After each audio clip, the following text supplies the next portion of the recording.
వాక్య భాగంలోకి వెళ్దామా.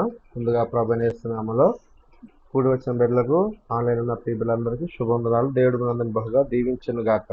ఆమేన్. వినిపిస్తుందమ్మా మాట? మరి దీప్తి ఉన్నారమ్మా?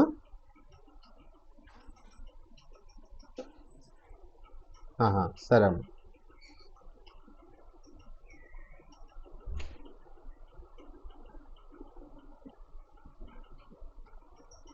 వాక్య భాగంలోకి వెళ్దాం. మూలవాక్యం చదువుకుందాం. ఇర్మియా గ్రంథం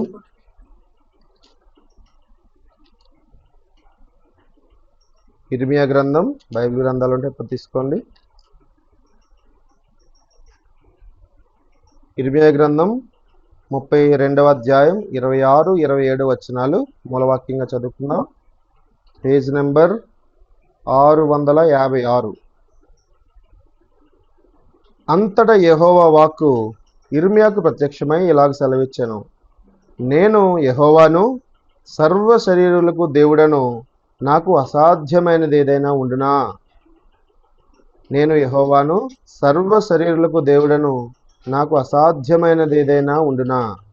దేవుడి లేఖనముల ద్వారా మనతో మాట్లాడును గాక, మనందరితో మాట్లాడును గాక. ఆమేన్. ఈరోజు వాక్యాంశం ఏంటంటే, దేవునికి అసాధ్యమైనది ఏదీ లేదు అనే వాక్యాంశంతో ఈరోజు దేవుడు మనం దర్శిస్తుండగా, వినగలిగే చెవులు, గ్రహించే మనసు దేవుడు మనకి అనుగ్రహించును గాక. ఆమేన్. దేవుడు స్వయంగా మాట్లాడుతున్న మాట ఏంటంటే, నేను యెహోవాను, సర్వ శరీరులకు దేవుడను, నాకు అసాధ్యమైనదేనా ఉండునా? దేవుడు చెప్తున్న మాట ఏంటంటే, నేను సర్వ శరీరులకు దేవుడను. యేసు ప్రభు వారు ఇర్మియా గ్రంథం 32, 26, 27, 656 పేజ్. యేసు ప్రభు వారు అందరికీ ప్రభు, సర్వ శరీరులకు దేవుడు. ఆయన ఒక కులం తక్కువ దేవుడు కాదు. ఆయన అలాగే పాశ్చాత్య దేశాలు అంటే అమెరికా, ఇంగ్లీష్ వాళ్ళ దేవుడు కాదు. ఆయన సర్వ శరీరులకు దేవుడు. మనిషిగా పుట్టినవాడు ఎవడైనా ఉంటే ఆయన సృజించినవాడు దేవదేవుడు మాత్రమే. అందుకే మనుషులందరూ దేవుని యొక్క ప్రియమైన సృష్టి కాబట్టి మనుషులందరికీ, సర్వ సృష్టికి కూడా ఆధారభూతుడు కేవలము మన ప్రభు అయిన యేసుక్రీస్తు వారు మాత్రమే. అందుకే ఆయన పేరు ఆది సంభూతుడు. అంటే సమస్తమునకు ముందుగా సంభవించిన వాడు కనుక ఆయన ఆది సంభూతుడు. ఆయన అంటున్న మాట ఏంటంటే, నేను యెహోవాను, సర్వ శరీరులకు దేవుడను, నాకు అసాధ్యమైనది ఏదైనా ఉండునా అంటున్నాడు.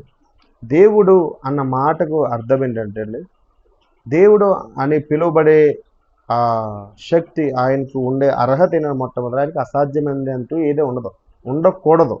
అలా ఉంటేనే ఆయన దేవుడు. నేను ఈ పని చేయలేను, ఇది నా వల్ల కాదు, నేను సృష్టిస్తాను కాబట్టి నడిపిస్తాను కాబట్టి నాశనం చేయలేను, నాశనం చేస్తాను కాబట్టి నీ చేయలేను అని మన లోకంలో ఉన్న రీతిగా లోకంలో ఉన్న రీతిగా ఉన్న దేవుడు కాదు మన దేవుడు సర్వశక్తిమంతుడు, సర్వాధికారి అయిన దేవుడు, సర్వ శరీరులకు దేవుడైన వాడు, అందరికీ ప్రభు అయిన వాడు. ఆయన చెప్తున్న మాట ఏంటంటే, నాకు అసాధ్యమైనది ఏదీ లేదు అని దేవుడు చెప్తున్నాడు. యేసు ప్రభు వారు ఈ లోకానికి శరీరధారిగా దిగివచ్చి సర్వమానవాళి రక్షణార్థమై సిలువలో మరణముంది, సమాధి చేయబడిన తర్వాత ఆయన పునరుత్థానమే తిరిగి లేచాడు 3వ రోజున. ఆయన ఈ లోకము తన సేవ పరిచయం ముగించి పరలోకానికి వెళ్ళిపోయిన తర్వాత పరిశుద్ధాత్మ కోసం కనిపెట్టమని శిష్యులతో చెప్పారు. 500 మందితో చెప్తే 500 మధ్యలో 500 మందితో 380 మంది వెనుదిరిగి వెళ్ళిపోయారు. కానీ కేవలము 120 మాత్రమే ఆ వాగ్దానం కోసం కనిపెట్టి పరిశుద్ధాత్మ అభిషేకాన్ని పొందుకున్నారు. ఆ పరిశుద్ధాత్మ అభిషేకం పొందుకున్న తరువాత అపోస్తలుడైన పేతురు, ప్రధాన అపోస్తలుడు, యేసు ప్రభువు శిష్యుడు, ఆయన చేస్తున్న మొట్టమొదటి ఆ ప్రసంగంలో ఆయన ఒక మాట అంటాడు. 2వ అధ్యాయం అపోస్తల కార్యాల్లో 2వ అధ్యాయం 24వ వచనం, మరణము ఆయనను అనగా మరణము యేసు ప్రభు వారిని బంధించి ఉంటడు అసాధ్యము గనుక దేవుడు మరణ వేదనలు తొలగించి ఆయనను లేపెను. హల్లెలూయా. మరణము ఆయనను బంధించి ఉంచుట అసాధ్యము. ఆయన అంటే యేసు ప్రభువారు. మరణము యేసు ప్రభువారిని బంధించి ఉంచలేకపోయిందండి. 3 రోజులు ఆయన సమాధి చేయబడిన తర్వాత 3 రోజులు సమాధిలో ఉన్న ఆయన నిజానికి ఆయన సమాధిలో లేరు. ఆయన చెరలో ఉన్న వారిని విమోచించుటకై పాతాళానికి దిగి వెళ్ళి ఆ మరణపు యొక్క తాళపు చెవులను పట్టుకొని ఆయన తిరిగి తీసుకొని వచ్చి వాళ్ళందరినీ చెరగా కొనిపోయి పరలోకంలో పరదయసులో వారందరినీ పెట్టాడు. ఆ యొక్క ఉదంతాన్ని ప్రస్తావిస్తూ పేతురు గారు అంటున్న మాట ఏంటంటే, మరణము యేసు ప్రభు వారిని బంధించి ఉంచట అసాధ్యము అని చెప్తారు. అంటే దేవుడు నిన్ను అసాధ్యుడు అని చెప్పాడు కనుక ఇక్కడ మనం చూస్తే మన దేశంలో సుమారుగా 33 కోట్ల మంది పైచిలుకు దేవుళ్ళు దేవతలు ఉన్నారు. ప్రపంచంలో పోలిస్తే 100 కోట్ల పైబడి దేవుళ్ళు దేవతలు ఉన్నారు. కానీ దేవుళ్ళు దేవతలు అనబడిన వారు ఎవరైనా సరే మరణం అనే దగ్గరికి వచ్చేసరికి అందరూ తలొగ్గేశారు. ఆ మరణాన్ని మాత్రం జయించలేకపోయారు. మరణమే వాళ్ళ మీద ఏలుబడి చేసిందే తప్ప మరణాన్ని వాళ్ళు ఏలుబడి చేయలేకపోయారు. మరణాన్ని వాళ్ళు జయించలేకపోయారు. కానీ మరణాన్ని జయించిన మృత్యుంజయుడు ఒకే ఒక్కడైనవారంటే మన ప్రభువైన యేసుక్రీస్తు వారు మాత్రమే. అందుకే మరణము ఆయన బంధించి ఉంచట అసాధ్యము అని వ్రాసాడు పేతురు గారు. అంటే శుక్రవారం దినమున ఆయన శ్రమలతో శిలువ మరణం పొంది సమాధి చేయమన్న తర్వాత 3 రోజుల మరణ వేదనలు అనుభవించి ఆదివారం తెల్లవారుజామున మరణాన్ని జయించి తిరిగి లేచాడు. జకర్యా గ్రంథంలో రాయబడిన మాటను పౌలు గారు ఉదహరిస్తూ అంటాడు కొరింథీలో, ఓ మరణమా నీ ముళ్ళు ఎక్కడా, ఓ మరణమా నీ విజయం ఎక్కడా అని మరణపు ముళ్ళును విరిచిన మృత్యుంజయుడు మన ప్రభువైన యేసుక్రీస్తు వారు. అంతటి అసాధ్యుడు. అందుకే యేసు ప్రభు వారి దగ్గరికి వచ్చిన వారికి ఎవరికైనా సరే యేసు రక్తంలో పాల్గొన్న వెంటనే మరణకరమైన వేదనలన్నీ తొలగిపోతాయి. ముందుగా ఇప్పుడు మీరు కానీ నేను కానీ మన మన మన మన బనపచ్చలు ఇప్పుడు మనం చూస్తున్న సాక్షులందరిలో కూడా యేసు ప్రభు వారిని చేరిన వారు ఎవరైనా సరే విశ్వాస సహితంగా ఆయన చేరి ఆయన రక్తంలో పాల్గొంటే ఆ రక్తము మన పాప శిక్షణ అంతా భరించింది కనుక ఆ రక్తంలో ఎప్పుడైతే మనం పాల్గొంటామో అది మరణకరమైన వేదనైనా మరణకరమైన రోగమైనా సరే అది మనల్ని విడిచి అది పారిపోతుంది. అది మరణకరమైన మరణదూత అయినా సరే, మా కుటుంబాన్ని చాలా కాలం ధరి మరణదూత యేసు రక్తాన్ని ఆశ్రయించకపోతే మరణదూత మమ్మల్ని విడిచి పారిపోయింది. ఇప్పుడు ఆ యేసు రక్తాన్ని పట్టుకొని నేను వెళ్తుండగా మరణదూత ఎవరినైతే బాధ పెడుతుందో వారిని విమోచించే శక్తిమంతుడిగా దేవుడు నన్ను నిలబెట్టాడు. అది అసాధ్యుడైన యేసుక్రీస్తు వారి కృపలో యేసు రక్తంలో కొన్న శక్తి మాత్రమే అది. కాబట్టి మన దేవుడు అసాధ్యమైన వాటిని సుసాధ్యం చేయగలిగిన దేవుడు. నాకు అసాధ్యం ఏదైనా ఉండినా అని దేవుడు ప్రశ్నిస్తాడు. కాబట్టి మన దేవుని దగ్గరికి వచ్చినప్పుడు ఏ విషయంలో కూడా సంశయము లేకపోతే అవిశ్వాసం అనేది అసలు ఉండనేకూడదు.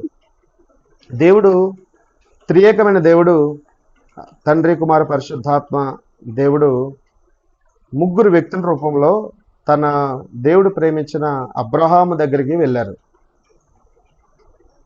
అబ్రహాము దర్శించడానికి వెళ్ళారు. ముగ్గురు వ్యక్తుల రూపంలో దేవాదేవుడు అబ్రహాముని దర్శించడానికి వెళ్ళాడు. ఆదికాండం 18 అధ్యాయంలో చూస్తే ఆదికాండం 18 అధ్యాయం మొదటి నుంచి 13 వచనాల వరకు చూస్తే అక్కడ ముగ్గురు వ్యక్తులుగా అబ్రహాం ఇంటికి దేవుడు దిగి వస్తున్నప్పుడు రాయబడిన మాట, మమ్లే దగ్గర ఉన్న సింధూర వనంలో అబ్రహాము ఎండవేళ గుడారపు ద్వారం ముందు కూర్చుండి ఉన్నప్పుడు యెహోవా అతనికి కనబడెను.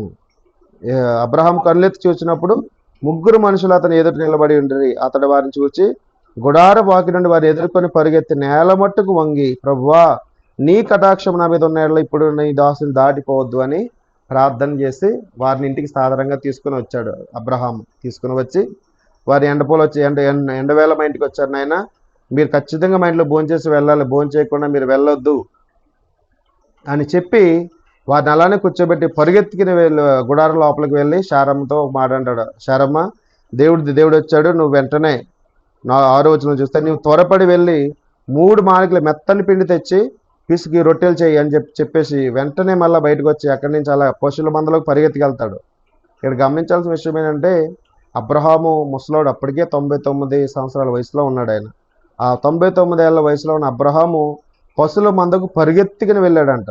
నిజానికి ఆయన ఇంట్లో, అబ్రహాం గారి ఇంట్లో 318 మంది పనులు ఉన్నారు. సుమారుగా 400 మంది పూటకి 400 మంది భోజనం చేస్తారు అబ్రహాం ఇంట్లో. అంతటి ధనవంతుడైన ఎవడొకటి పనివాడికి చెప్తే వాళ్ళు తెచ్చి రెడీ చేస్తారు. కానీ దేవాది దేవునికి తానే స్వయంగా వెళ్ళి ఆ సెలెక్ట్ చేసి తీసుకుని వచ్చి చేసి పెట్టాలనే ఆశ ఆ ముసలి వయసులో కూడా అతను పరిగెత్తేలా చేసి పరిగెత్తి ఒక మంచి లేగదోడిని తీసుకొచ్చి ఒక పనివాడికి ఇచ్చి రెడీ చేయండి అని చెప్పి వాళ్ళకి ఇచ్చాడు. తర్వాత అవి తెచ్చి వండిన తర్వాత శారమ్మ లోపల ఉంది, బయట అబ్రహాం గారు ముగ్గురు దేవాదేవుడు త్రియేక దేవుడికి ఆతిథ్యం ఇస్తూ వడ్డిస్తున్నప్పుడు దేవుడు ఒక మాట అడుగుతున్నాడు. 9వ వచనంలో వారు వచ్చిన ముగ్గురు అబ్రహాం అన్న నీ భార్య అయిన శార ఎక్కడ ఉంది అని అడుగుతుంటే అదిగో గుడారంలో ఉంది ప్రభువా అని చెప్పాడు.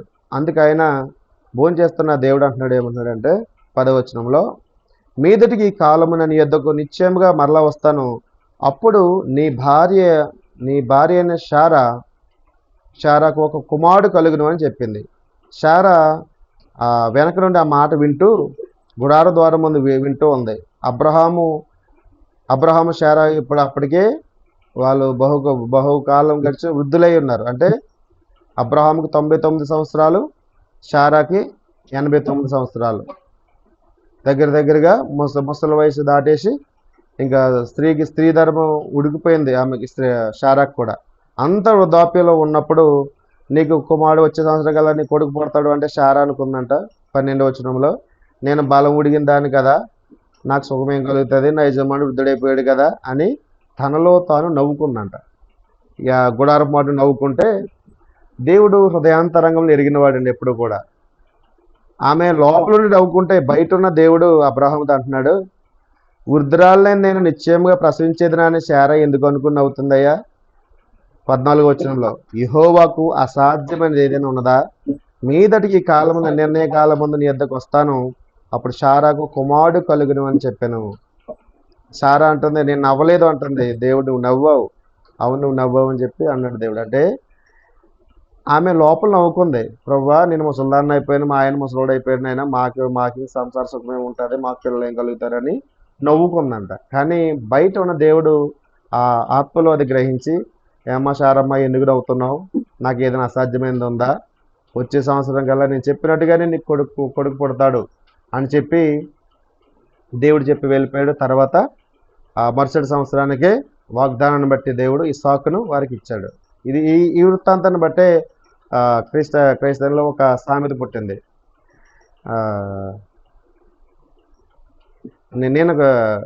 నేను కనగలనా అని నవ్విందంట, నవ్వును కనదంట. ఇస్సాకు అన్న పేరుకు అర్థం నవ్వు. నేను కనగలనా ప్రభువా అని నవ్వుకున్నదే నవ్వును కనదే అని సామెత పుట్టింది దీంట్లో నుంచి. కాబట్టి దేవుడికి అసాధ్యం ఏది లేదు. ఇదే వృత్తాంతాన్ని రోమపత్రికలో పౌలు గారు ఉదహరిస్తాడు. మరలా వాగ్దానాన్ని బట్టి వాగ్దానం గురించి చెబుతూ అయినా దేవుడు వాగ్దానం ఇచ్చిన తర్వాత మనం మనస్ఫూర్తిగా దాన్ని నమ్మాలి. దేవుడు అసాధ్యాలను మన పక్షంగా సాధ్యం చేస్తాడని నమ్మి దేవుడి వాగ్దానం కోసం కనిపెట్టాలి అని అది వాగ్దానం కోసం చెప్తున్నప్పుడు దేవుడు అబ్రహాముని శారాను దర్శించినప్పుడు వాళ్ళు వయసు రీత్యా వృద్ధులైపోయినా కూడా, వాళ్ళ స్త్రీధరం నిలిచిపోయినా కూడా వాళ్ళకి దేవుని యొక్క వాగ్దానం బట్టి అపనమ్మిక కలిగినా కూడా అపనమ్మికను బట్టి అవిశ్వాసము చెందక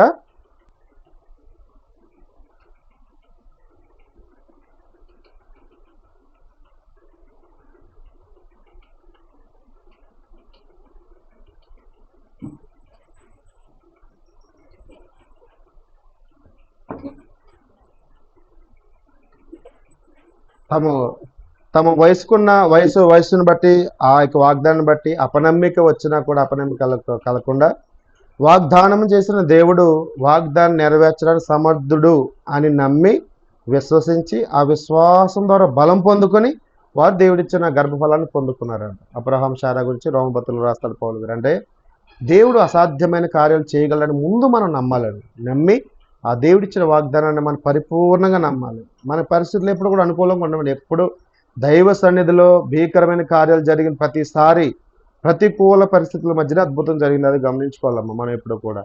కాబట్టి మనకు అనుకూలంగా ఉంది, ఇది బాగుంది, ఇది బాగలేదు, ఇప్పుడు ఏమి లేదు కదా, ఇంకా అయిపోయింది మా పరిస్థితి ఇంతే అనుకున్న సమయంలోనే దేవుడు కార్యం మొదలు పెడతాడండి ఎప్పుడు కూడా.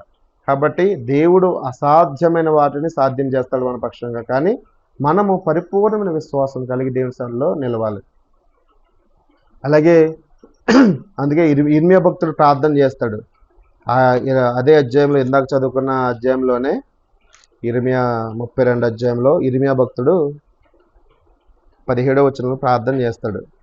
16 నుంచి చూస్తే, నేరియా కుమారుడైన బారాకు చేతికి ఆ పత్రం నేను అప్పగించిన తరువాత యెహోవాకి ఇలాగున ప్రార్థన చేసేదని ఇర్మియా భక్తుడు అంటున్నాడు. ఇర్మియా ప్రవక్త చేస్తున్న ప్రార్థన ఇది. యెహోవా, ప్రభువా, సైన్యములకు అధిపతికి యెహోవాను పేరు వహించువాడా, శూరుడా, మహాదేవ, నీ అధిక బలము చేతను చాచిన బాహువు చేతను భూమి ఆకాశమును సృజించితివి. నీకు అసాధ్యమైనదేదియూ లేదు. నీవు వేవేల మందికి కృప చూపుచు తండ్రుల దోషమును వారి తరువాత వారి పిల్లలు వేయవాడవు. ఆలోచన విషయంలో నీవు గొప్పవాడవు. క్రియలు జరిగించే విషయంలో శక్తి సంపన్నుడు అని దేవుని శక్తిని కొనియాడుతున్నాడండి ఇర్మియా భక్తుడు.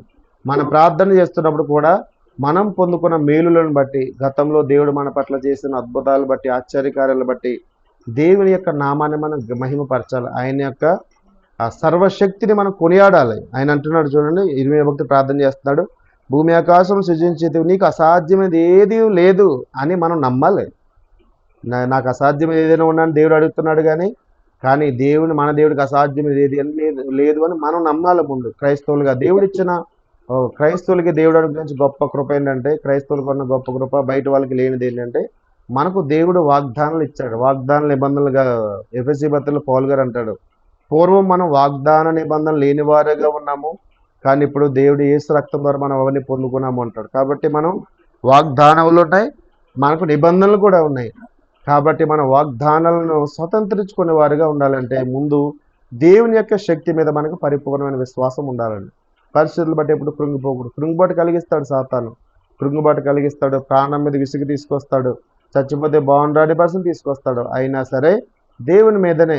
అబ్రహాం గురించి ఒక మాట రాస్తాడు అపోస్తలుడైన పౌలు గారు, నిరీక్షణకు ఆధారం లేనప్పుడు నిరీక్షణ కలిగి నమ్మడంట అబ్రహాం గారు దేవుని మీద. అంటే అలాగా ఇంకంతా అయిపోయింది, ఇంకేం లేదు, అయిపోయింది, ఇంకా అంతా సెపరేట్ అయిపోయింది అన్నట్టుగానే ఉంటుంది పరిస్థితి. కానీ దేవుని మీద మనం ఆధారపడి నిలిచినప్పుడు ఆ తెగిపోయిన బంధాన్ని కూడా దేవుడు తిరిగి మళ్ళీ ఐక్యపరుస్తాడు. పాడైపోయిన జీవితాన్ని కూడా పరిశుద్ధాత్మ ద్వారా తిరిగి మళ్ళీ నూతన పరుస్తాడు దేవుడు. కాబట్టి ఆయన అద్వితీయమైన, ఆయన అసాధారణమైన శక్తిని మనం విశ్వాసం ద్వారా స్వతంత్రించుకోవాలి. మత్తయి సువార్తలోనే ఇటువంటి ఉదాహరణ ఇంకోటి ఉంది. యేసు ప్రభువారు శిష్యులు గురించి యేసు ప్రభువారు స్వయంగా చెప్తారు. మత్తయి సువార్త 17వ అధ్యాయంలోకి వస్తే, ఒక ఆయన తన శిష్యుల దగ్గరికి ఒక కుర్రోడు చాంద్ర రోగి అని ఒక వ్యక్తిని, చాంద్రరోగం అంటే ఫిట్స్ వచ్చే అబ్బాయిని తీసుకుని వచ్చి వాళ్ళ శిష్యుల్ని ప్రార్థన చేయమంటే వాళ్ళు ప్రార్థన చేస్తారు, కానీ వాళ్ళు ఎంత గద్దించినా ఆ సాతాను పోదు, ఆ బిడ్డకి స్వస్థత రాదు.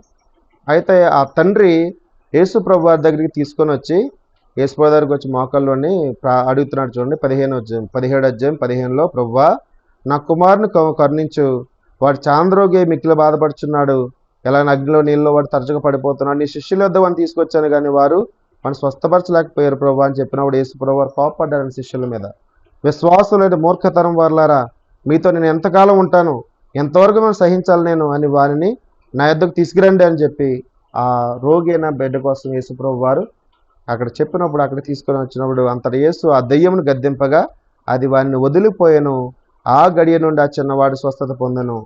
అది స్వస్థత అయిన తర్వాత వాళ్ళందరూ ఎవరి కలిటికి వెళ్ళిపోయారు. శిష్యులు ఏకాంతంగా యేసు ప్రభు దగ్గరికి వచ్చి అడుగుతున్నారు, మేమెందుకని దాన్ని వెళ్ళగొట్టలేకపోయాం ప్రభు అని అడిగితే యేసు ప్రభు అంటున్నారు, మీ అల్ప విశ్వాసము చేతనే. మీకు ఆవగింజంత విశ్వాసం ఉంటే చాలు, ఈ కొండను చూసి ఇక్కడ నుండి అక్కడికి పొమ్మనగానే అది పోవును, మీకు అసాధ్యమైనది ఏది ఉండదు అని నిశ్చయంగా మీతో చెప్పుచున్నానని వారితో అనేను. అంటే అల్ప విశ్వాసం దేవుని యొక్క కార్యాలు ఆపేస్తుందండి. మత్తయి సువార్తలోనే దేవుడు అనేకమైన అద్భుతాలు చేసిన బేత్సైదా, కొరాజీనా వాటి గురించి చెప్తుంటాడు. తర్వాత మళ్ళీ సొంత గ్రామానికి వెళ్ళినప్పుడు యేసు ప్రభు వారు వాళ్ళ సొంత గ్రామస్తులు అతన్ని ప్రవక్తగా దేవుని కుమారుడిగా అంగీకరించరండి. వాళ్ళు అక్కడ రాయబడిన ఒక మాట అంటే, వారి అల్ప విశ్వాసం చేత అక్కడ ఆయన అనేకమైన అద్భుతములు చేయలేకపోయాను అని ఉంటాడు. దేవుడు అసాధ్యమైన వాడే, అసాధ్యమైన కార్యములు చేయగలిగిన శక్తిమంతుడే. కానీ ఆ అసాధ్యమైన శక్తి కలిగిన దేవుని సైతం మన పట్ల కార్యాలు జరగకుండా ఆపేసేది ఒక దుష్టశక్తి ఏంటంటే మన అవిశ్వాసం, అల్ప విశ్వాసం. అది మాత్రం దేవుని దగ్గర ఎప్పుడు మనం అల్ప విశ్వాసం చూపించకూడదు. పరిస్థితులన్నీ మనకు ప్రతికూలంగా ఉన్నా బ్రతుకుట క్రీస్తే చావైతే లాభమే అనేటట్టుగా ఉండాలి. యోబు అనే భక్తుడు ఉన్నాడు. ఒక్కటే రోజు సాతాను దేవునితో పందెం వేసినప్పుడు సా దేవుడు అలా కంచె తీస్తాడు. అతని కుటుంబం చుట్టూ దేవుడు వేసిన కంచెని తొలగించగానే సాతాను ఒకటే రోజులో వచ్చి తన కడుపును పుట్టిన 10 మంది పిల్లలు చచ్చిపోతారు. సంపాదించుకున్న ఆ దేశంలోనే సంపన్నుడు ధనవంతుడు అంటాడు యోబు. ఒకే రోజులో దరిద్రుడైపోతాడు. కుటుంబం అంతా పిల్లలు చచ్చిపోతారు, ఆస్తులన్నీ పోతాయి. భార్య సైతం ఆఖరికి ఎందుకయ్యా ఇంకా దేవుడు అంటున్నావు, నువ్వు దేవుడు దేవుడు అంటున్నావు, దేవుని దూషించి చచ్చిపో నువ్వు కూడానే, దరిద్రం వదిలిపోద్దని చెప్పి భర్తను సైతం తిడుతుంది. అలాంటి పరిస్థితుల్లో సైతం యోబు విశ్వాసాన్ని కోల్పోయాడు, సహనాన్ని కోల్పోకుండా ఒక మాట అంటాడు ఆయన, నా వేళ్ళు నీళ్ళలో ఉన్నవి, నా తల మీద మంచు కురుస్తున్నది, నేను తిరిగి మరలా పుష్పిస్తాను, తిరిగి మరలా నేను ఫలిస్తాను, నా దేవుని సన్నిధిలో నేను ఫలభరితంగా మారుతాను అని చెప్పి సాక్ష్యం ఇస్తాడు. అప్పుడు ఆయన ఎండిపోయిన స్థితిలో ఉంటాడు ఆయన యోబు. ఆ వేళ్ళ కింద నీళ్లు, తల మీద మంచు అంటే అర్థమైనట్టమ్మా, మన యొక్క మన యొక్క ఆధారము మన వేళ్ళు, మనం ఎక్కడ నాటబడి అంటే వాక్యములో ఉండాలి మన వేళ్ళు. నీరు వాక్యానికి సాదృశ్యం. మన వాక్యం మీద ఎప్పుడైతే కట్టబడతామో ఎటువంటి శోధనలు వచ్చినా మనం దేవుడు కదలనివ్వడు. సాతాను ఎంతగా మనల్ని ఒడిసిపెట్టినా సరే దేవుడు మనం చెదరగొట్టబడినవాడు, స్థిరపరుస్తాడు దేవుడు. అలాగే తల మీద మంచు అంటే దేవుని యొక్క పరిశుద్ధాత్మ అభిషేకాన్ని మనం ఎప్పుడు కోల్పోకూడదు. అలాగే నిలిచున్నప్పుడు తగిన కాలం ముందు దేవుడు మనల్ని ఆశీర్వదిస్తాడు.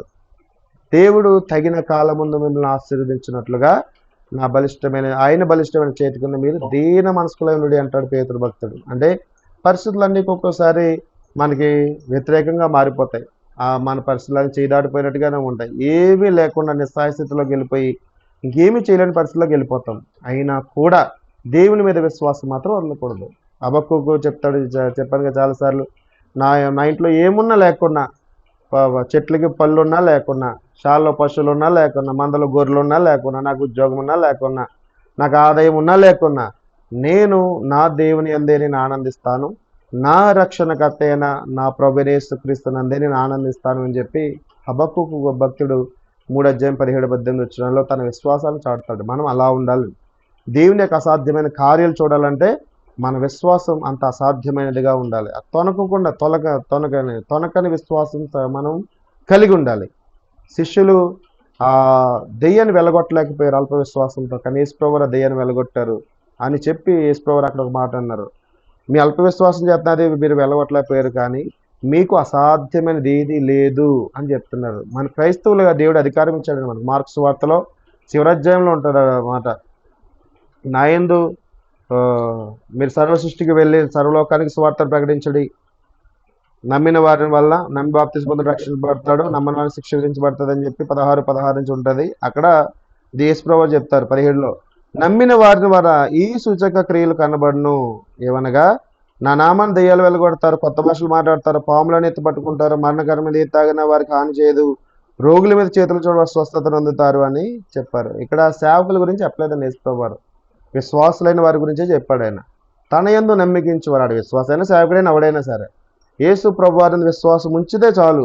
మనం యేసు నామములో దెయ్యాలు వెలగొట్టే శక్తినిచ్చాడు, కొత్త భాషలు మాట్లాడే శక్తినిచ్చాడు, పాములను ఎత్తబట్టే శక్తినిచ్చాడు, మరణకరమైన దాన్ని వెళ్ళగొట్టే శక్తినిచ్చాడు, రోగుల మీద చేతులు ఇచ్చడం స్వస్థత పొందే స్వస్థపరిచే వరాన్ని మనకి ఇచ్చాడు దేవుడు. మరి అది ఆ యొక్క శక్తిని మనం గ్రహించుకోక తెలియక మనం ఏంటంటే అవిశ్వాసంతో ఇంకా ఇది నా వల్ల కాదులే, ఇంకా నా పని అయిపోయిందిలే, ఇది నా వల్ల ఎందుకు అవుతుంది, నాకు అంత ప్రార్థన లేదు, నాకు అంత శక్తి లేదు అని మన స్వశక్తిని మన స్వనీతిని ఆధారం చేసుకుంటాం దేవుని సన్నిధిలో. అది చాలా ప్రమాదం. దేవుని సన్నిధిలో ఎప్పుడూ కూడా మన స్వశక్తిని మన స్వనీతిని ఆధారం చేసుకోకూడదు, దేవుని కృపను ఆధారం చేసుకోవాలి.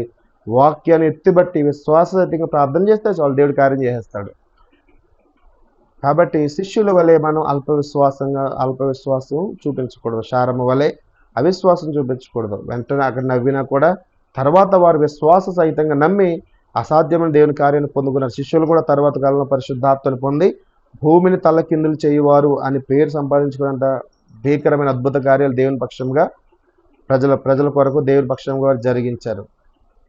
అలాగే యేసు ప్రభు వారు ఇంకొక ఉదాహరణ చెప్తారు. అదే మత్తయి సువార్తలో ఇంకొంచెం 2 అధ్యాయాలు మనకి వెళ్తే 19వ అధ్యాయంలో ఒక ధనవంతుడు వస్తాడు యేసు ప్రభు దగ్గరికి. 16వ వచనం నుంచి రాయబడి ఉంటుంది, 16 నుంచి 22 వరకు రాయబడి ఉంటుంది. అది ఓ ధనవంతుడు వచ్చి యేసు ప్రభు వారి దగ్గరికి, బోధకుడా, నిత్య జీవం పొందాలంటే, పరలోకం వెళ్ళాలంటే నేను ఏం చేయాలి ప్రభువా అని అడుగుతాడు. అప్పుడు యేసు ప్రభు వారు ఒక మంచి మాట అంటాడు, మంచి కార్యం గురించి నన్ను ఎందుకు అడుగుతున్నావు? మంచి కార్యం గురించి నన్ను ఎందుకు అడుగుతున్నావు? మంచివాడు ఒక్కడే. నీవు జీవంలో ప్రవేశించాలంటే దేవుని యొక్క ఆజ్ఞలను గైకొను అని చెప్తాడు.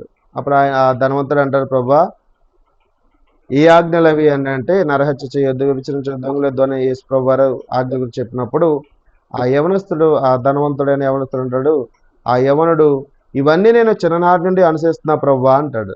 యేసు ప్రభు వారు అది చూసి అతను ప్రేమించి నవ్వి ఒక మాట అంటాడు, నీవు పరిపూర్ణుడు వగుట కోరిన యెడల పోయి నీ ఆస్తిని అమ్మి బీదలకు ఇచ్చేయి, అప్పుడు పరలోకం నీకు ధనం కలుగుతుంది, నీవు వచ్చి నన్ను వెంబడించమని అతనితో చెప్పాను. అయితే ఆ యవనస్తుడు మిగిలి ఆస్తి గలవాడు కనుక ఆ మాట విని వ్యసనపడుచు వెళ్ళిపోయాడంట. ఒక ధనవంతుడైన యవనుడు, కుర్రోడు, ఒక అబ్బాయి వచ్చి యేసు ప్రభు వారిని, పరలోక రావాలని ఏం చేయాలంటే ఆజ్ఞల గురించి చెప్పాడు. నరహత్య చేయొద్దు, దొంగిలించవద్దు, అబద్ధం ఆడొద్దు, పొరుగు వారిని ప్రేమించాలి అని చెప్పి ఆజ్ఞలు చెప్పినప్పుడు, ఇవన్నీ నేను చేస్తూనే ఉన్నాను ప్రభువా, చిన్ననాటి నుంచి నేను ఫాలో అవుతూనే ఉన్నాను అని చెప్పాడు. అయితే యేసు ప్రభు ఒక మాట అన్నాడు, నీ అయితే నీకు పొదువుగా ఉంది నాయన, నువ్వు ధనవంతుడు కదా, నీ ధనాన్నంతా అమ్మేసి బీదలకు ఇచ్చేసి నువ్వు వచ్చి నన్ను వెంబడించు అని చెప్పాడు. అయితే అతను చాలా కోట్లు ఉన్న ధనవంతుడు కాబట్టి అది వ్యసన పడి చేయలేక తిట్టుకుంటూ వెళ్ళిపోయాడు. వ్యసన పడి తిట్టుకుంటూ వెళ్ళిపోయినప్పుడు కింద వచ్చిన యేసు ప్రభు ఒక మాట అంటారు 23లో, యేసు తన శిష్యులను చూచి, ధనవంతుడు పరలోక రాజ్యంలో ప్రవేశించుట దుర్లభమని మీతో నిశ్చయంగా చెప్తున్నాను. ఇదిగాక ధనవంతుడు పరలోక రాజ్యంలో ప్రవేశించుట కంటే సూది బెజ్జంలో ఒంటె దూరుడు సులభమని మీతో చెప్తున్నాను అంటాడు. అంటే ఈ లోకంలో డబ్బున్న వాళ్ళు పరలోకంలో ప్రవేశించడం కంటే సూది మనలో మనం దారం పెట్టాలంటే చాలా కష్టపడతాం.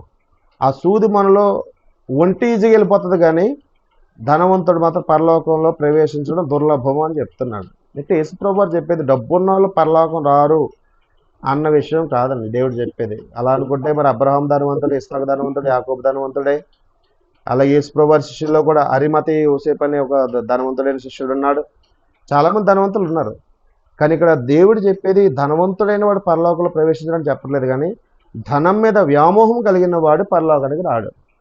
ఎందుకంటే యేసు ప్రభు వారు ఇంకొక చోట మాట అంటారు, ధనము ఎక్కడ ఉండనో అక్కడే నీ హృదయం కూడా ఉంటుంది, కాబట్టి ధనం మీద నీ దృష్టి పెట్టుకోవద్దు నాయన, నువ్వు దేవుని ప్రేమించు, దేవుడే నీ అవసరాలను తీరుస్తాడు అని చెప్తాడు.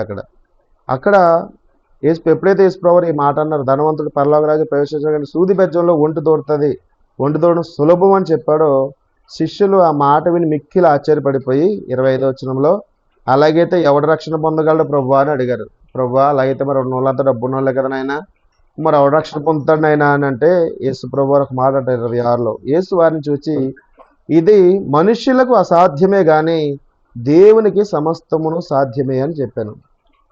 అంటే దేవుని యందు మనం ఎప్పుడైతే విశ్వాసం ఉంచుతామో అప్పుడు మనం అన్నిటి మీద విజయం పొందుతాము. దేవుని యందు విశ్వాసం ఎప్పుడైతే కోల్పోతామో అప్పుడు దేవుని సన్నిధిలో మనం ఆశ్చర్యంగా దేవుని యొక్క ఆశీర్వాదాలు, దేవుని యొక్క మేలులు మనం కోల్పోతాం దేవుని సన్నిధిలో. కాబట్టి మనుషులకు అసాధ్యం అయిండొచ్చు, కానీ దేవునికి సమస్తము సాధ్యమే. ఇదే వృత్తాంతంలో లూకా భక్తుడు రాస్తాడు 18వ అధ్యాయం 27వ వచనం చూస్తే అక్కడ చాలా బాగుంటుంది మాట. ఆయన లూకా 18వ అధ్యాయం 27వ వచనంలో యేసు ప్రభువు చెప్తున్నారు, మనుషులకు అసాధ్యములైనవి దేవునికి సాధ్యములు అని చెప్పాను. ఈ మాట నాకు చాలా ఇష్టం. మురళి గారి ఇంటి సమస్య నా చెవిని పడ్డప్పుడు ఈ వాక్యం నా మొదలు మెదలి నేను విశ్వసించి ప్రార్థన చేశాను. అప్పుడు మనుషులకు అసాధ్యములైనవి దేవునికి సాధ్యములు అని నేను నమ్మాను. అప్పుడు మురళి గారి ఇంటి విషయంలో నమ్మాను, మురళి గారి జాబ్ విషయంలో నమ్మాను, అలాగే మీ విషయంలో కూడా, మీ కుటుంబంలో జాబ్ విషయంలో, దీప్తి జాబ్ విషయంలో చాలా విషయాల్లో నేను నమ్మాను. మనకది అంటే మనకున్న క్వాలిఫికేషన్ బట్టి, మనకున్న పరిస్థితులు బట్టి, మనకున్న పరిస్థితులన్నిటి బట్టి ఇది జరగదు అన్నట్టుగానే ఉంటుంది. కానీ సమస్తము సాధ్యపరచగలిగిన దేవుడు, సమస్తము ఆయనకు మొరపెడితే కార్యం సఫలం చేసే దేవుడు మనకున్నాడని నాకు తెలిసి నేను విశ్వాసం తిరిగి ఉన్నాను. కాబట్టి ఈ వాక్యాన్ని బట్టి నేను నమ్మి ప్రార్థన చేశాను.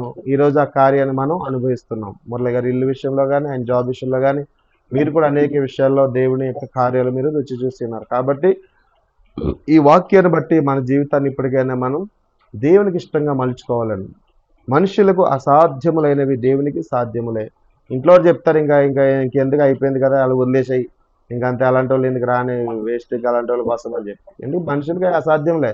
కానీ దేవుని నమ్మిన మనం దేవుని మీద ఆధారపడాలి, దేవుని తట్టు చూడాలి, దేవుని మీద ఆధారపడాలి, దేవునికి ప్రార్థన చేస్తూ ఆయన కరుణించేంత వరకు మనం ఆయన సన్నిధిలో నిలిచి ఉండాలండి. దేవుని సన్నిధిలో మనం ఏంటంటే అన్నీ కూడా వెంటనే అయిపోవండి. కొన్ని వెంటనే అవుతాయి, కొన్ని కొంచెం టైం తీసుకుని అవుతాయి, కొన్ని చాలా టైం పడతాయి. కానీ దేవుడు మాత్రం ఆలస్యం చేస్తాడేమో కానీ అలక్ష్యం చేయడండి ఎప్పుడు కూడా. కాబట్టి మనం ప్రార్థన చేసేటప్పుడు నమ్మి ప్రార్థన చేయాలి. యేసుప్రభువారు అంటారన్నమాట, మీరు దేన్నైనా అడిగిన ఎడల అది మీరు పొంది ఉన్నాము అని నమ్మి ప్రార్థన చేయండి, అప్పుడు మీకు అది అనుగ్రహింపబడుతుంది అంటారు యేసుప్రభువారు. అంటే ఇప్పుడు మనం ఇంట్లో వాళ్ళు ఇప్పుడు దీప్తి గారు ఉన్నారండి, శ్రీని గారి విషయం మారు మనసు కోసం ప్రార్థన చేస్తున్నారు.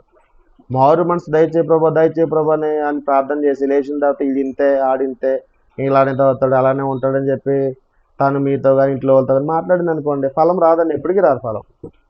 అంటే మన హృదయంలో ప్రార్థన, మన నోటి మాట ఎప్పుడూ ఒకే రీతిగా ఉండాలి దేవుని సన్నిధిలో. మనుషులు చెప్తారు ఇది జరగదు, అది జరగదు, అది ఇది అని చెప్తారు. ఎందుకంటే వాళ్ళకి అసాధ్యమైనంత కార్యాలు చేసి దేవుడు ఉన్నాడని సంగతి వాళ్ళకి తెలీదు. కానీ మనము దేవుని సన్నిధిలో అసాధ్యమైన కార్యాలు మన పక్షంగా జరిగించి దేవుడు మనకు ఉన్నాడని మనం నమ్మి ప్రతి విషయంలో కూడా దేవుడు వాగ్దానం ఇచ్చాడు, ఆ వాగ్దానం నెరవేర్చేంత వరకు దేవుడు నాకు సహాయకుడే ఉన్నాడని నమ్మి మనం ప్రార్థన చేయాలి. అప్పుడు ఆ కార్యాన్ని మనం పొందుకోగలం. అలాగే దేవుని సన్నిధిలో కూడా ఏది అసాధ్యమైనది ఏది లేదు. ఇది జరగదు, ఇది నా వల్ల కాదు, ఇంకా అయిపోయింది అనే పరిస్థితి ఎప్పుడూ రానివ్వకుండా దేవుని సన్నిధిలో మనం నిలిచి విశ్వాస సహితంగా సహనంతో ప్రార్థన చేసినప్పుడు దేవుడు కార్యాలు జరిగిస్తాడు. మనల్ని దేవుడి సన్నిధిలో సాక్షిగా నిలబెడతాడు. ఆఖరి వచనం ప్రార్థన చేసుకున్నాం. హెబ్రీ పత్రిక 10:4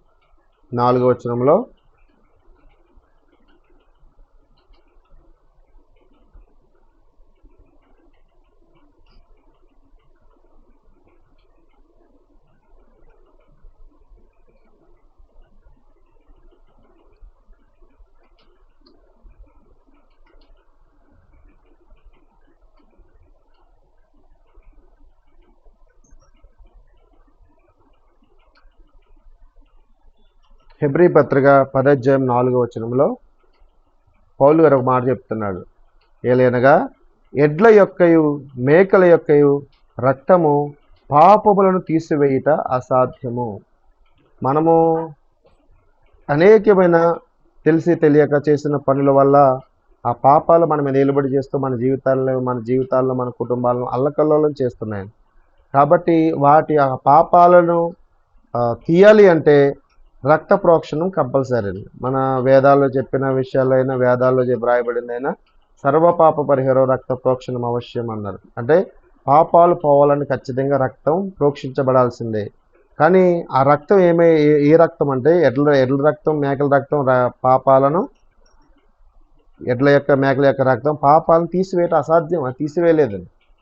భూమి మీద ఏ మనిషి యొక్క రక్తం కూడా మనిషి యొక్క పాపాలను తీసివేయలేదు, పాపం నుంచి విడుదల కలిగించలేదు. కానీ వేదాలు చెప్పినట్టుగా, బైబిల్లో వ్రాయబడినట్టుగా తద్రక్తం పరమాత్మైన పుణ్యదాన బలియాగం, అంటే ఆ రక్తాన్ని పరమాత్ముడే పుణ్యదాన బలియాగంగా అర్పించినప్పుడే ఆ రక్తంలో మనకు విమోచన ఉంటుందని వేదాలు ఘోషించాయి. అదే విషయాన్ని యేసు ప్రభు వారు నిరూపించారు సిలువలో. ఆ సిలువ రక్తంలో, అందుకే మనం యేసు రక్తం ద్వారా, మామూలుగా అయితే మనిషి పాప అయిపోయాడు కాబట్టి అతడు పరిశుద్ధుడు కాబట్టి అసాధ్యం, ఆ పాపం నుంచి విడుదల పొందడం అసాధ్యం. కానీ అటువంటి అసాధ్యమైన వాటిని సైతం సాధ్యం చేసిన వాడు ప్రభువైన యేసుక్రీస్తు వారు మాత్రమే. ఇప్పుడు మనం మన పాపముల ద్వారా, అపరాధుల ద్వారా చచ్చిన వారముగా ఉన్నప్పుడు దేవాది దేవుడు, తండ్రి అయిన దేవుడు తన కుమారుడైన మన ప్రభువైన యేసు రక్తం ద్వారా మనలను యేసుక్రీస్తు ద్వారా బ్రతికించే ఆయన రక్తంలో మనకి ఈరోజు విడుదల ఇచ్చాడు కనుక మన పాపాలకు క్షమాపణ కలిగిందండి. అందుకే ఆ పాపాలకు క్షమాపణ కలిగింది కనుకనే ఈరోజు మీరు నేను ఇంకా బ్రతుకున్నాం, ఆరోగ్యంగా ఉన్నాం, మన కుటుంబాలు నెమ్మది కలిగి ఉన్నాయి, ఆరోగ్యంగా ఉన్నాం. దేవుడిచ్చిన వాగ్దానాలన్నీ కూడా యేసు రక్తం ద్వారా మనకి సమాధానం కలిగిస్తూ ఈరోజు ఆశీర్వాద పాత్రలుగా నిలబెట్టింది. కాబట్టి ఈ దేవుని సన్నిధిలో మనం ఏ పరిస్థితుల్లోనైనా సరే మనము దేవుని మీద ఆనుకొని అసాధ్యమైన కార్యాలు చేయగలిగిన దేవుడు మన పక్షంగా ఉన్నాడు అని నమ్మాలి. ఎర్ర సముద్రం దగ్గరకు వచ్చినప్పుడు మోషేకి తెలుసు దేవుడు అసాధ్యమైన కార్యాలు చేయగలడని. దేవుడు చేతులు పైకెత్తాడు, ప్రార్థన చేశాడు, ఎర్ర సముద్రం చీలింది, ఎర్ర సముద్రంలో ఆరిన నేల మీద వాళ్ళు నడిచి వచ్చేసారు. ఎందుకు? మోషేకి ఇశ్రాయేలుకి తెలుసు దేవుడు అసాధ్యమైన కార్యాలు చేయగలడని. హెబ్రీ పత్రికలో అలా హెబ్రీ పత్రికలో రాయబడి ఉంటుంది. ఇశ్రాయేలీలో దాటిపోయారంట, ఐగుప్తీయులు అలాగున చేస్తే వాళ్ళు మునిగిపోయారు అని ఉంటుంది. అంటే అసాధ్యమైన కార్యాలు చేయగలడు అని నమ్మిన వారు దాటారు, అసాధ్యమైన దేవుని ఎరుగని వారు ఆ నీటిలో కొట్టుకొని పోయారు. అలాగే దానియేలు కూడా సింహాల బోన్లోకి పంపించిన దేవుడే నన్ను రక్షించుటకు సమర్థుడు. శద్రకు మేషకు అబేద్నెగోలు కూడా అదే నమ్మారు. అగ్నిగుండంలో నుంచి మమ్మల్ని రక్షించడానికి మా దేవుడు సమర్థుడు. రక్షించకపోయినా పర్లేదు, మేము చచ్చిపోతాం అక్కడ, కానీ విగ్రహానికి మేము మొక్కము అని చెప్పినాం. ఎందుకంటే వారు అసాధ్యమైన కార్యాలు చేయగలిగిన దేవుడిని వారు నమ్మరు. ఏలియా మనవంటి స్వభావం కలిగిన వాడే, కానీ విశ్వాసంతో ప్రార్థన చేస్తే దేవుడు ప్రార్థన ఆలకిస్తాడు అని నమ్మాడు. నమ్మి ప్రార్థన చేశాడు. 3.5 సంవత్సరాలు ఆకాశాన్ని మూసేశాడు, వర్షం కురవలేదు. తర్వాత మళ్ళీ ప్రార్థన చేయగా ఆకాశం వర్షం ఇచ్చింది, భూమి తన ఫలమనిచ్చింది. అలా చెప్పుకుంటూ పోతే బైబిల్ ఆద్యంతం కూడా విశ్వాస సహితమైన భీకర కార్యాలు జరిగించిన విశ్వాస వీరులైన భక్తులందరూ కూడా అసాధ్యమైన కార్యం చేయగలిగిన దేవుని శక్తిని ఆశ్రయించారు తప్ప మనుషులను అలా ఆశ్రయించలేదు. మనం దేవుని మనుషుల్లో మన విశ్వాసం ఎప్పుడు కూడా మనుషుల శక్తిని, మనుషుల జ్ఞానాన్ని, మనుషులను ఆధారం చేసుకుని ఉండకూడదండి. వీళ్ళు చేస్తారు, వాళ్ళు చేస్తారు. మనం కేవలం పరిపూర్ణంగా దేవుని మీద ఆనుకోవాలి.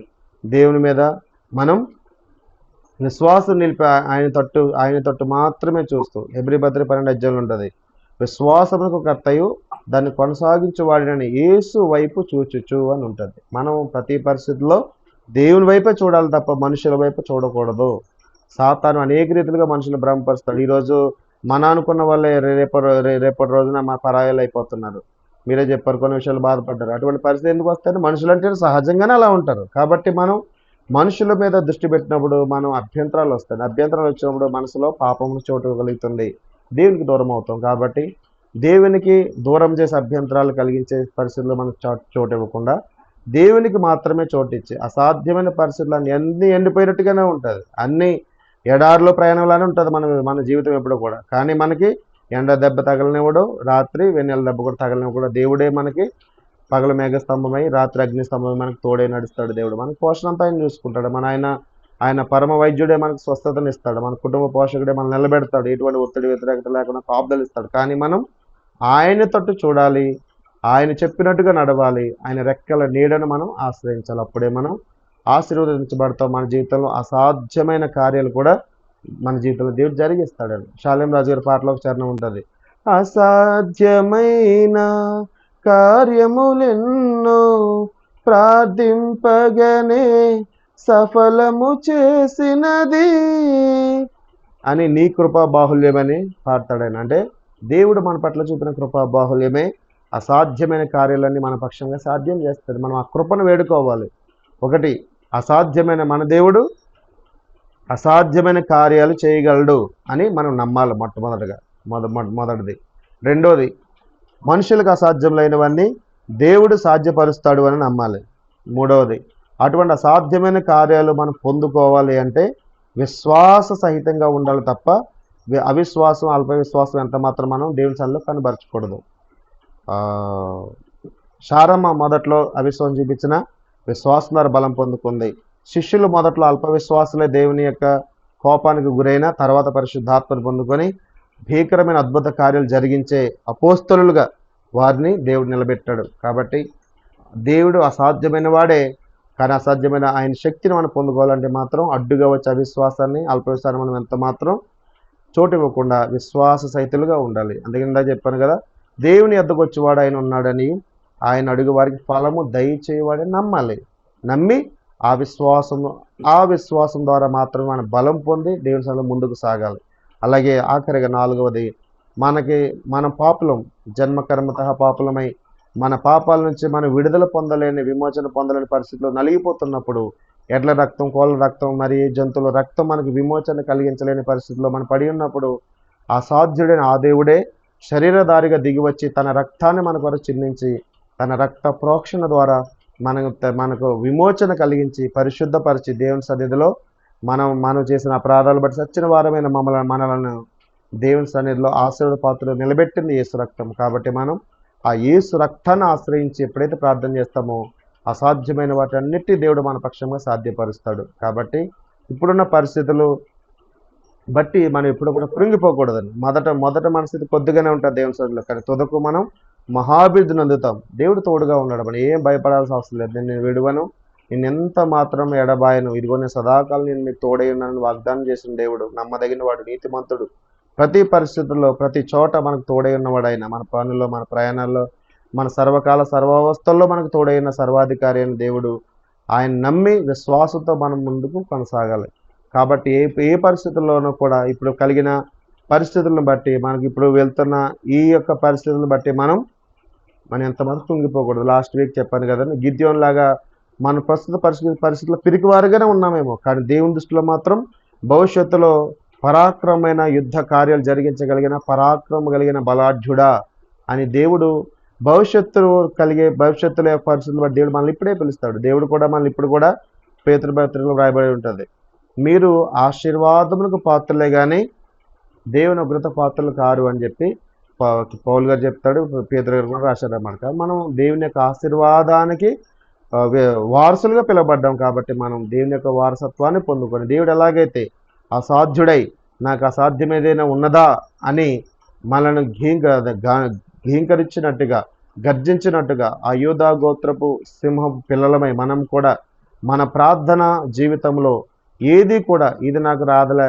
ఇది నాకు వద్దులే, ఇది అయిపోయింది, ఇది మన వల్ల కాదులే అనే పరిస్థితులు కాకుండా విశ్వాస సహితంగా ప్రార్థించి ఆ ఫలములన్నీ మనం పొందుకోవడానికి దేవుడు మనకు కృపను దయచేయునుగాక. అసాధ్యమైన ఆ దేవుడే మనలను కూడా తన బిడలుగా అసాధ్యమైన కార్యములు జరిగించిన మన పితరులైన విశ్వాస వీరుల వలె మనల్ని కూడా అటు కృపతో, అటు అభిషేకంతో, అటు ఆత్మతో మనం నింపి నడిపించునుగాక. ఆమెన్. ప్రార్థన చేద్దాం, చిన్న ప్రార్థన. ప్రేమ కలిగిన మహాపరిశుద్ధ తండ్రి, నీకు స్తోత్రాలనైనా. నేను యెహోవాను, సర్వ శరీరులకు దేవుడను, నాకు అసాధ్యమైనదే ఉండునా అని ప్రభా తన ఇరిమియా గ్రంథంలో మూలవాక్యంతో తన ప్రభా ఈరోజు మీరు మాతో మీరు మాట్లాడినందుకు స్తోత్రాలైనా. అవును ప్రభా, నీవు సర్వాధికారివి, సర్వశక్తిమంతుడవు, నీకు అసాధ్యమైనది ఏది లేనే లేదు నాయన. అయ్యా తండ్రి ప్రభా మృత తుల్యమైన గర్భంలో నుంచి సైతంనైనా నవ్వు అని నవ్వును పుట్టించిన ప్రేమగల దేవుడవనైనా, పిరికివారే పారిపోయిన వారిని సైతం నైనా భూమిని తలకిందులు చేసే పరాక్రమశాలులుగా అపోస్తలుగా చేసిన అయ్యా అసాధ్యుడవ తండ్రి, నీకే స్తోత్రములనైనా. అయ్యా తండ్రి ప్రభు పాపులమై మరణపాత్రులమై ఏ కోశాన మహిమకు యోగ్యత లేని అనర్హులమైన మమ్మలను యేసు రక్తం ద్వారా ప్రభ ఆ మహిమగల రాజ్యమునకు మమ్మల్ని వారసులుగా నిలబెట్టిన అసాధ్యుడవు నీవే తండ్రి, నీకే స్తోత్రాలు. అయ్యా ఇటువంటి దేవుడవు ఉన్నావని తెలిసి కూడా సాతాను కలిగించే అనేకమైన శోధనలు, ఇరుకులు, ఇబ్బందుల్లో పడి ఆ భ్రమలో పడి ప్రభా నీ అందు విశ్వాసం సరిగా నిలపక, నీవు చేసిన అద్భుతమైన కార్యాలను మేము తలంచక అవిశ్వాసాన్ని, అల్ప విశ్వాసాన్ని చూపి నీ యొక్క అద్భుతమైన ఆశ్చర్య కార్యాలు మేము కోల్పోతున్నామేమో నాయన. దయతో క్షమించండి. ఈ రోజుని మాట్లాడిన బట్టి మమ్మల్ని బలపరచండి, ధైర్యపరచండి, అభిషేకించండి నాయన. మరొక్క మారు మమ్మల్ని నిలబెట్టండి నాయన. మా చీలమండలు బలపరచండి నాయన. అయ్యా ప్రభు, బ్రతుకుడే క్రీస్తే, చావైతే లాభమే అని ప్రభు సాక్ష్యం ఇచ్చిన మా పితరుడైన ప్రభు పౌలు గారి వలె శ్రమలైన, హింసలైన, నిందలైన, ఉపద్రవమైన, మరణమైన, జీవమైన, దేవదూతలైన, అధికారులైన మరి ఏదైనానో సరే ప్రభు నీ ప్రేమ నుంచి ఎడబాప నేరవని రూఢిగా ఎరిగి ఉన్నాము గనుక అసాధ్యుడమైన తండ్రి నీ బిడ్డలుగా మేము నిలిచి ఫలించుటకు, మేము కూడా అసాధ్యమైన కార్యములెన్నో ప్రార్థించి పొందుకొని కార్యము సఫలం చేసే నీ యందు నిలిచి ఫలించుటకు మాకు సహాయము దయచేయమని ఇంత మంచి వాక్యాన్ని మాకు అనుగ్రహించినందుకు కృతజ్ఞతాస్తుతులు చెల్లిస్తూ విన్న ఈ వాక్యం దృష్టి మాలో ఎత్తుకొని పోకుండా ప్రభా నీవిచ్చిన వాగ్దానములన్నీ ప్రభా ఓర్పుతో, సహనముతోనైనా కనిపెట్టి తండ్రి ప్రభా స్వతంత్రించుకునే కృపా ధన్యత ఈ వాక్యమైన ప్రతి బిడ్డ మీద మీరు కుమ్మరించమని, బలపరచుమని, అభిషేకించి ఆశీర్వదించమని రాయా తన యేసు నామములో ప్రార్థన చేయుచున్నాము తండ్రి. ఆమేన్.